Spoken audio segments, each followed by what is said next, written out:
Welcome back to Eyewitness News this morning. Here's the number to call, 436-1212. If you have a legal question that you would like to have answered by our lawyer in studio with us every Wednesday, it's Charley O'Hara here to answer your questions. Again, 436-1212 is the number to call. We do have a caller on the line right now with a question. So caller, if you're there, go ahead now with your question for Charley. Hi, I was wondering if it's legal for an apartment complex to say that you are not allowed to have an emotional support animal. Well, I don't know. I mean, we have certain rules, obviously, about people that don't see well or can't hear or something like that, where they need to have a dog with them, and they have federal laws that come into effect. Now, if it's some dog there to make you feel good, I don't know whether you come under those laws or not.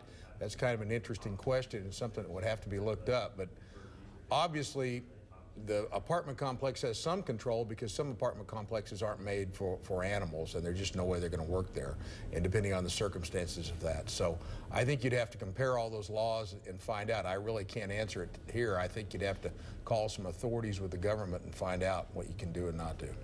I think we have another caller on the line. Is that right? Yes? Caller, go ahead with your question now for Charley. Yes.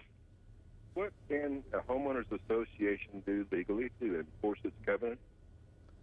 Well, actually, that is an interesting issue. They can actually go to court and enforce those, because when you go into the homeowners association, you agree to those things.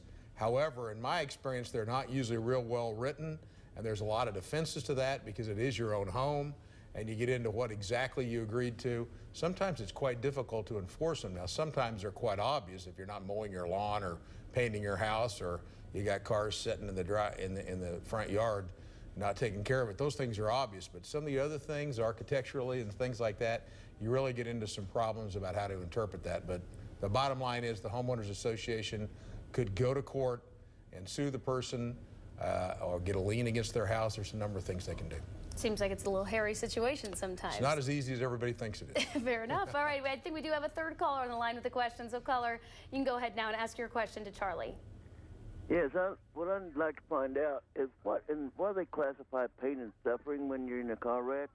Like I hit a guy at 50 miles an hour. They took me to the emergency room. They said there was problems with my, I had some problems in my neck, from arthritic. But I've been having problems ever since with going in, and I told my attorney, and he said he don't know if we're going to be able to do anything for the wreck, because I wasn't there. Did they classify your pain and suffering? You had to break something? Well, I mean, it sounds like you've done the right thing. You've gone to an attorney and asked for his opinion or her opinion, and that's what you need to do in these circumstances. Every case depends on the facts of the case. So when you relate the facts, we need every little detail, exactly what happened, how it happened, what your prior existing condition was. All those factors go into what happens as far as getting a settlement or getting a verdict or an award from a jury. So I think you're doing the right thing by talking to your attorney, and that's what you need to continue to do. First step in the process there. Yes. Thanks so much, Charley, Okay. for being on. Thanks for your phone calls. We're back here in just a moment.